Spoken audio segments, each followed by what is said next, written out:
അവൻ നമുക്കായി ജീവൻ നൽകി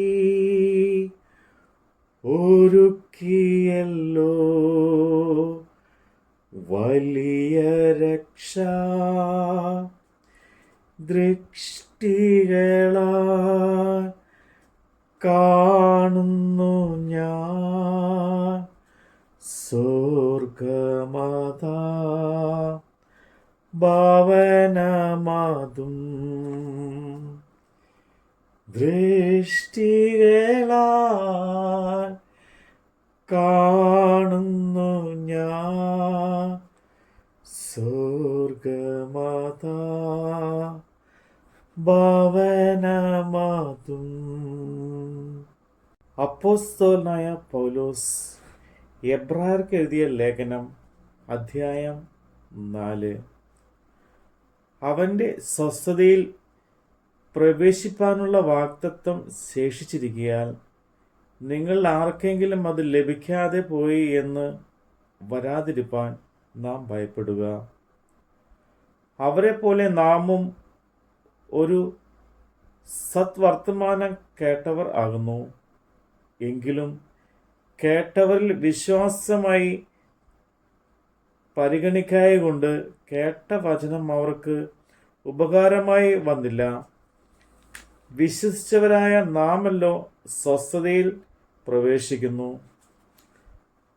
ലോക സ്ഥാപനത്തിങ്കൽ പ്രവൃത്തികൾ തീർന്നു പോയ ശേഷവും അവർ എൻ്റെ സ്വസ്ഥതയിൽ പ്രവേശിക്കുകയില്ല എന്ന് ഞാൻ എൻ്റെ കോപത്തിൽ സത്യം ചെയ്തു എന്ന് അരുളി ചെയ്തിരിക്കുന്നുവല്ലോ. 7-ാം നാളിൽ ദൈവം തൻ്റെ സകല പ്രവൃത്തികളിൽ നിന്ന് നിവൃത്തനായി എന്ന് 7-ാം നാളിനെക്കുറിച്ച് ഒരിടത്ത് പറഞ്ഞിരിക്കുന്നു.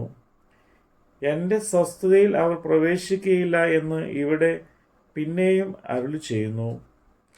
അതുകൊണ്ട് ചിലർ അതിൽ പ്രവേശിപ്പാൻ ഇടം ശേഷിച്ച് കണ്ടാലും മുമ്പേ സത്വർത്തമാനം കേട്ടവർ അനുസരണക്കേട് നിമിത്തം പ്രവേശിക്കാതെ പോകയാലും എത്രേ കാലത്തിൻ്റെ ശേഷം ദാവീദ് മുഖാന്തരം ഇന്ന് അവൻ്റെ ശബ്ദം കേൾക്കുന്നു എങ്കിൽ നിങ്ങളുടെ ഹൃദയം കഠിനമാക്കരുത് എന്ന് മുമ്പേ പറഞ്ഞതുപോലെ ഇന്ന് എന്നൊരു ദിവസം പിന്നെയും നിശ്ചയിക്കുന്നു.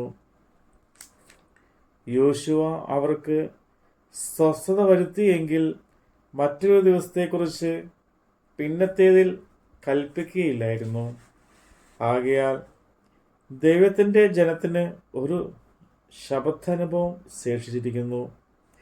ദൈവം തൻ്റെ പ്രവൃത്തികളിൽ നിന്ന് എന്ന പോലെ അവൻ്റെ സ്വസ്ഥതയിൽ പ്രവേശിച്ചവൻ താനും തൻ്റെ പ്രവൃത്തികളിൽ നിന്ന് നിവൃത്തനായി തീർന്നു. അതുകൊണ്ട് ആരും അനുസരണക്കേടിൻ്റെ സമദൃഷ്ടാന്തമത്തിനൊത്തവണ്ണം വീഴാതിരിക്കേണ്ടതിന് നാം ആ സ്വസ്ഥതയിൽ പ്രവേശിപ്പാൻ ഉത്സാഹിക്കാം. ദൈവത്തിൻ്റെ വചനം ജീവനും ചൈതന്യമുള്ളതുമായി ഇരു വായുത്തലയുള്ള ഏതു വാളിനെയും മൂർച്ചയേറിയതും പ്രാണനെയും ആത്മാവിനെയും സന്ധി മഞ്ചികളെയും വേർവിടുവിക്കും വരെ തുളച്ചു ചെല്ലുന്നതും ഹൃദയത്തിലെ ചിന്തനങ്ങളെയും ഭാവങ്ങളെയും വിവേചിക്കുന്നതും ആകുന്നു. അവന് മറഞ്ഞിരിക്കുന്ന ഒരു സൃഷ്ടിയുമില്ല. സകലവും അവൻ്റെ കണ്ണിന് നഗ്നവും മലർന്നതുമായി കിടക്കുന്നു. അവനുമായിട്ടാവുന്നു നമുക്ക് കാര്യമുള്ളത്. ആകയാൽ ദൈവപുത്രനായ യേശു ആകാശത്തിൽ കൂടി കടന്നുപോയൊരു ശ്രേഷ്ഠ മഹാപുരോഹിതനായി നമുക്കുള്ളത് കൊണ്ട് നാം നമ്മുടെ സ്വീകാര്യം മുറുക്കെ പിടിച്ചു കൊള്ളുക. നമുക്കുള്ള മഹാപുരോഹിതൻ നമ്മുടെ ബലഹീനതകളിൽ സഹതാപം കാണിപ്പാൻ കഴിയാത്തവനല്ല, പാപമൊഴികെ സർവത്തിലും നമുക്ക് തുല്യമായി പരീക്ഷിക്കപ്പെട്ടവനത്രേ നമുക്കുള്ളത്.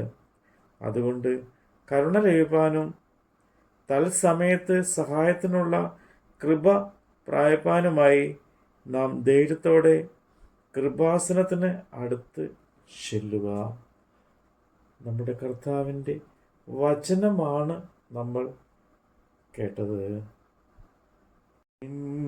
വചനം ധ്യാനിക്കുമ്പോ എൻ ഹൃദയം